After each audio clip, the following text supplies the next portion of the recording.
Welcome to Swanwick Junction, welcome. This is the grounds of the Midland Railway, Butterley Midland Railway. I'm here today to spend the day with the Golden Valley Light Railway, which is as its base within this complex at Swanwick Junction. I'm no stranger to Butterley Midland Railway. I've been here several times. Did a video from here last May. Me and Phil did a series on the Ashover Light Railway where we looked at what remained of the railway between Claycross and Ashover Butts. And as part of that series, I came to look at one of the surviving Ashover Light Railway carriages, which has been lovingly restored here at Swanwick Junction at the Golden Valley Light Railway. And it's a special event, it's a special occasion for the Ashover Light Railway and the Golden Valley Light Railway today, but I'll tell you a little bit more about that in a short while. So the Golden Valley Light Railway is a 2-foot narrow gauge railway, and this land around here, industrial, central, Butterley Works, so many coal mines to mention. In fact, the majority of the route of the railway uses part of the former Butterley Works to Codnor Park Works standard gauge line. It's time to meet one of the stars of the Golden Valley Light Railway, and today's locomotive, built by Orenstein Koppel, the O&K, in 1914. A 20-year restoration of the engine at the railway completed in 2022. I arrived around 9 AM and the locomotive was already being prepared. From chatting to the drivers, we're looking at around 2 hours to get the fire sorted, along with water in the loco, a round of lubrication of all the vital points, just making sure it's looking pristine for the big day ahead.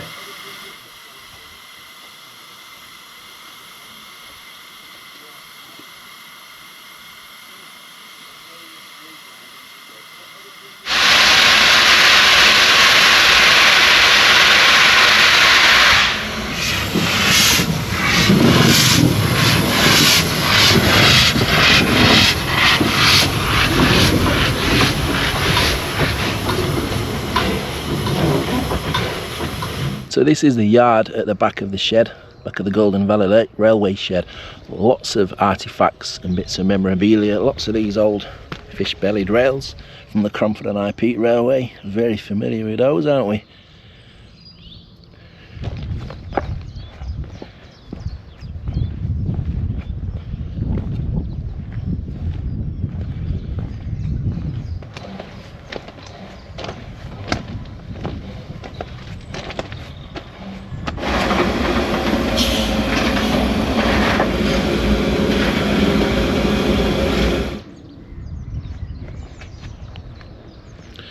So this railway line runs for just under a mile out to Newlands. Just I don't know if you know the area, just by the portal for the Cromford Canal tunnel, Butterley Tunnel, just up there.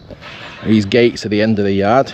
So this section of railway was added in around 1998, I've been told.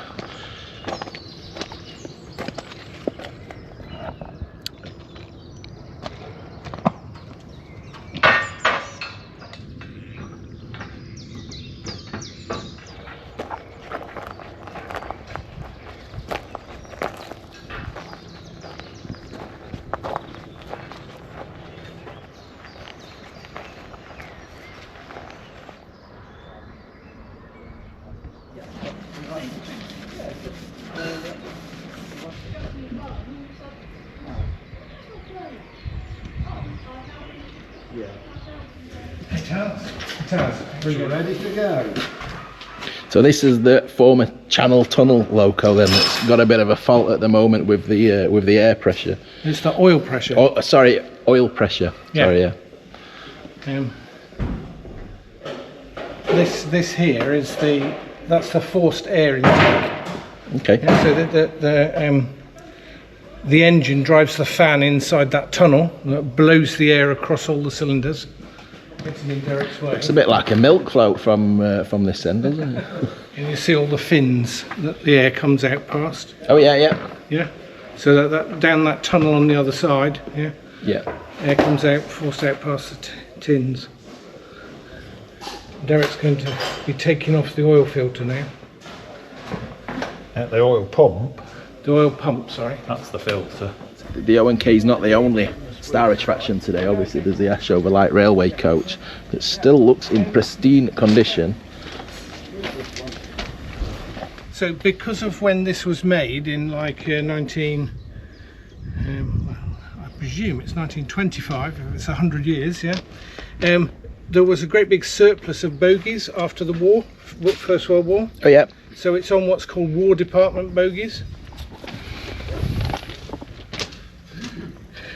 And I'm going to go underneath and just give them put some oil in there. a bit of lubrication. Yep. So there's a rag. Oh yeah. What the rag does is wipe the oil. The rag is really oily and there's oil sitting in the bottom, and the rag wipes the oil onto the bearings. So post that in. How often would you have to do this then? Every time it's used. Yeah, so that's given that rag a bit more oil to make sure it's stuffed in, and then flip the lid back down. Too far.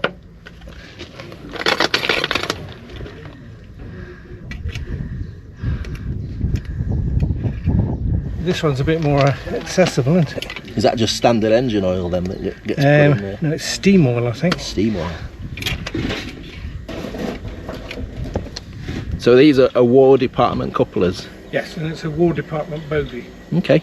Are these aren't the original bogies, are they? Off the They would be exactly the style of the original bogies, but they weren't the ones that were on it, because it was taken off its original bogies and used as a clubhouse. Yeah, that's it. Yeah, clay cross. Yeah. Well, I know the Festiniog Railway quite well.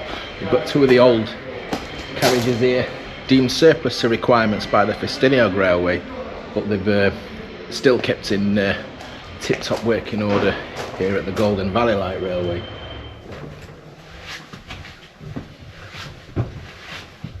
So preparations well underway for today's special event. The two star attractions, both the O&K and of course the Ashover Light Railway carriage, which I suppose is what today's all about.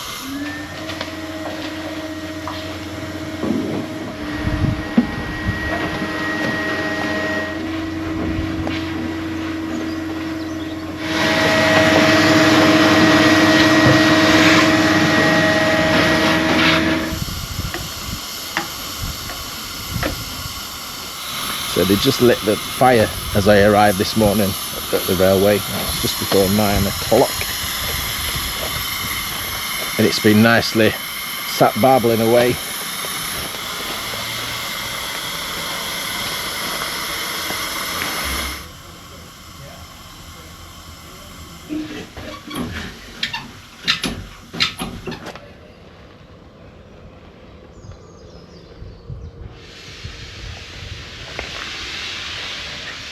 So this is the old Polish wagon, the old Polish carriage. Was it a mail? An old mail?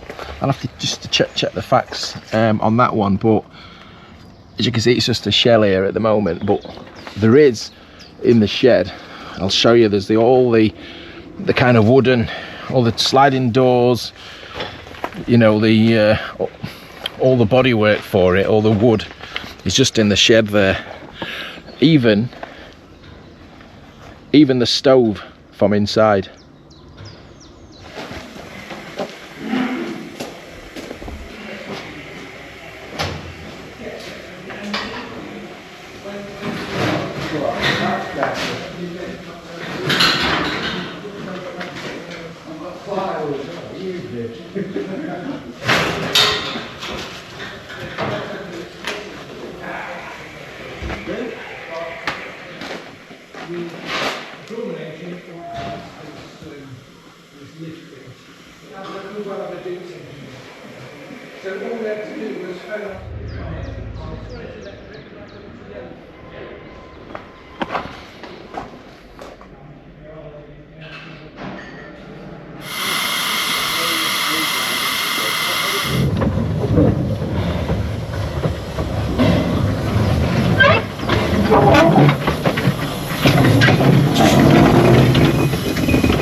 This is Butterley Park Station here, so this is where you'd catch the Golden Valley Light Railway. So they've moved the Ashover Light Railway carriage down from the shed, just a short distance over the crossing down to the station now. So we're going to get the other carriages. So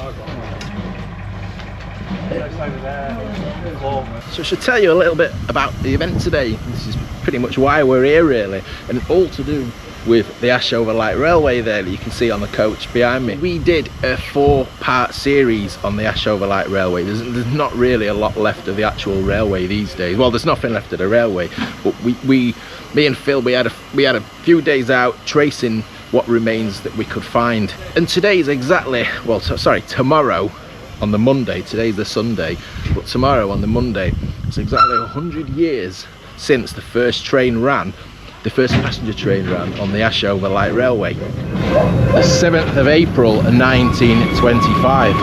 And as I say, you won't find too much of the infrastructure left in place. We found embankments, bridges, stanchions from bridges, etc. But it's been closed such a long time that, you know, they've done a great job at erasing what's left of that railway. But it's fantastic that we've still got this coach left, and there's a few more still surviving as well in Skegness, but you can come and see, you can come and ride on this one here at the Golden Valley Light Railway in Derbyshire.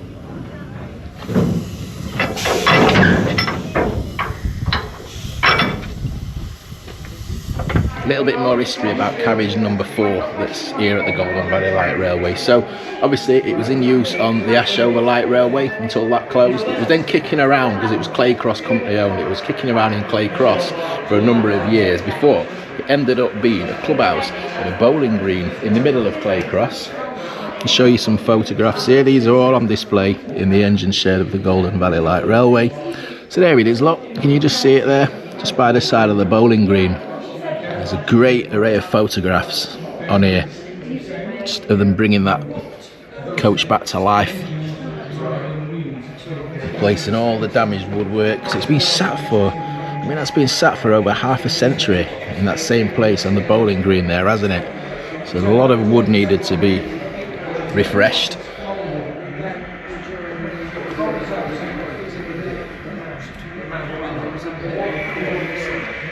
And lots of the interior. We'll show you the holes on the seats when we get up there. It just says there, look, 15,600 holes were drilled. And then finally, as we've seen the carriage today, there it is in the platform, just by the crossing there.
Got it? No. Right.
That's 150. 150 brake horsepower. Yes. Big 6-cylinder Gardner engine. Yeah.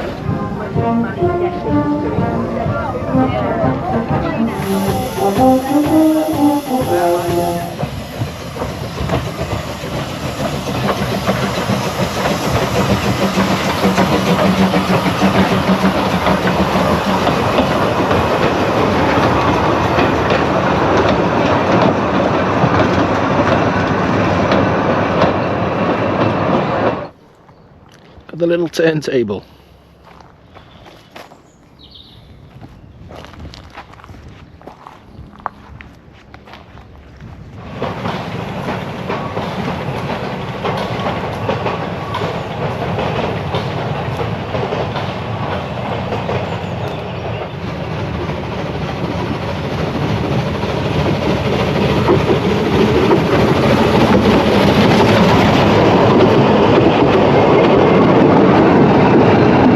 They're the holes we saw the gentleman drilling in that photo. So the brass band that's playing there, that's the Ashover brass band. They were actually playing, not these same guys obviously, 100 years ago they welcomed the first ever passenger train into Ashover Butt Station.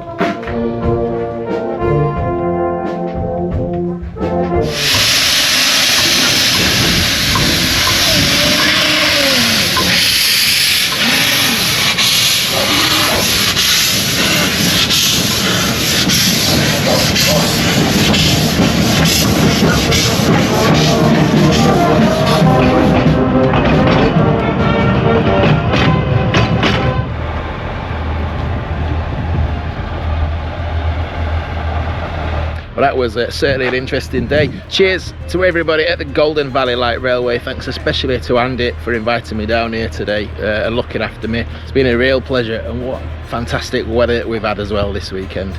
As with all heritage railways and volunteer-led organisations, they're always looking for people to come and help out, volunteer. So if you do have spare time on your hands and you're looking for something to get involved with, heritage railways like this and the Golden Valley Light Railway, I'm sure they'll be ever so grateful for all the help that anybody can offer.